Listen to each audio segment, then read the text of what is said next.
Hello दोस्तों, कैसे हैं आप सभी। मैंने अपने यूट्यूब चैनल की फ़र्स्ट क्लास आज से स्टार्ट की है। तो जो लोग अपनी स्केचिंग को पावरफुल बनाना चाहते हैं, अपनी स्किल को डेवलप करना चाहते हैं, उनके लिए मैंने क्लासेस स्टार्ट की है। जो इंटरेस्टेड हैं उनके लिए मैंने क्लासेस स्टार्ट की है।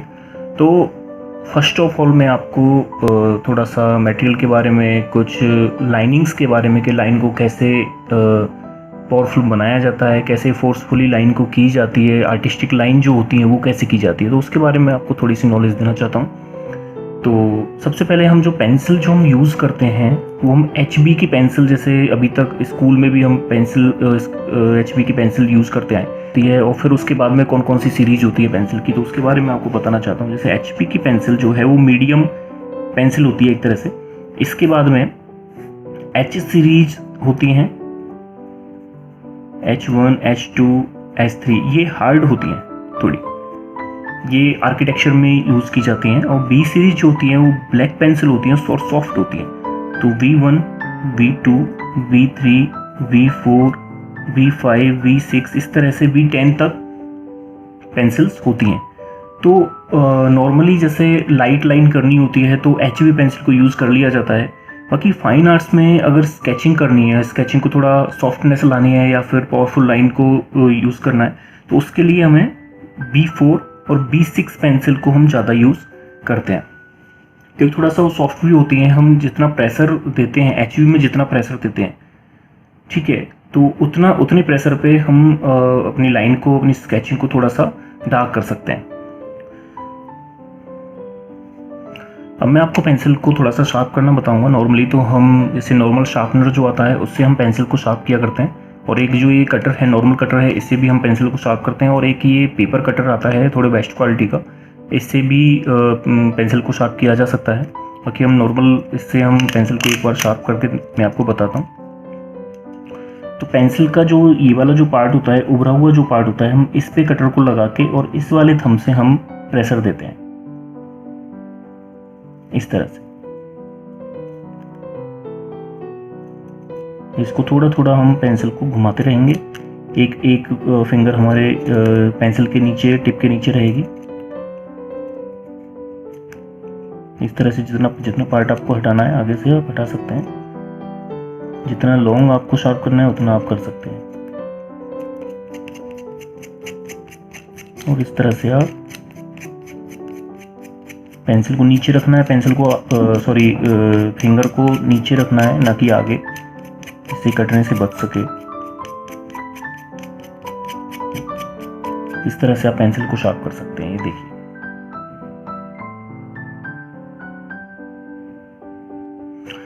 अब मैं आपको बताऊं कि लाइन की हमें प्रैक्टिस किस तरह से करनी है। लाइन को फोर्सफुली हम किस तरह से प्रैक्टिस कर सकते हैं फोर्सफुली करने के लिए। तो हम सबसे पहले स्केल की एक लाइन ड्रॉ कर लेते हैं।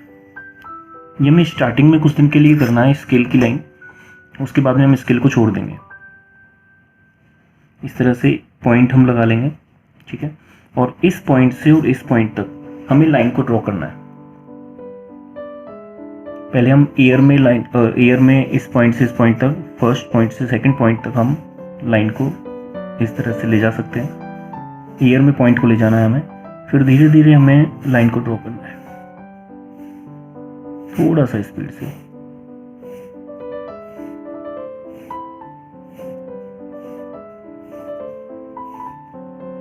ये आपको 50 टाइम करना है, समथिंग 50 टाइम आप स्टार्टिंग में इसको प्रैक्टिस करोगे। और इसके जस्ट नीचे आपको इसके पैरेलल लाइन ड्रॉ करनी है इस तरह से। और हम इसी तरह से, हम हॉरिजॉन्टल हमने कर लिया, इसी तरह से हम वर्टिकल लाइन भी ड्रॉ कर सकते हैं।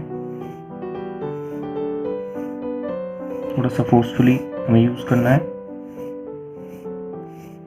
और फिर इसके पैरेलल हम इस तरह से लाइन ड्रॉ कर सकते हैं। और फिर आता है सर्किल का। हमें सर्किल की प्रैक्टिस, हमें या तो आप सर्किल किस चीज़ के थ्रू आप बना लो और फिर उसके बाद में उसके ऊपर प्रैक्टिस कर लो, या फिर हम जैसे सर्किल को जैसे नॉर्मली फ्री हैंड ड्रॉ करते हैं तो उसके लिए ये वाली जो फिंगर है, ये सिर्फ ये टच होगी, इसका आप सपोर्ट थोड़ा सा ले सकते हैं और शोल्डर से हैंड को मूव कर सकते हैं। तो इस तरह से इस तरह से हमें प्रैक्टिस करनी है। इसको भी आप 50 टाइम प्रैक्टिस कर सकते हैं। फिर इसके बाद में इसके जस्ट साइड में आप और प्रैक्टिस कर सकते हैं। एक एक सर्कल की प्रैक्टिस इस तरह से हम कर सकते हैं। इसके साथ में हम पेंसिल को थोड़ा सा सॉफ्टनेस के साथ पकड़ेंगे, थोड़ा सॉफ्ट पकड़ेंगे, बहुत ज़्यादा हार्ड नहीं पकड़ेंगे। और इस तरह से हैंड को कहीं रख के और इस तरह से फिंगर्स को यूज़ करेंगे। फोर्सफुली लाइन ड्रॉ करेंगे हम इस तरह से। इस लाइन में शेड्स आना ज़रूरी है, डार्क टू लाइट, जिससे कि इस लाइन का यूज़ आप किसी भी स्केचिंग में कर सकें।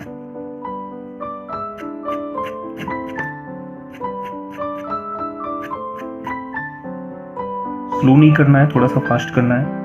जैसे स्लो कहीं आप इस तरह से करें कि स्टार्टिंग से और एंड तक एक ही टोन आए, तो इस तरह से हमें लाइन यूज़ नहीं करनी है, हमें इस तरह से लाइन यूज़ करनी है।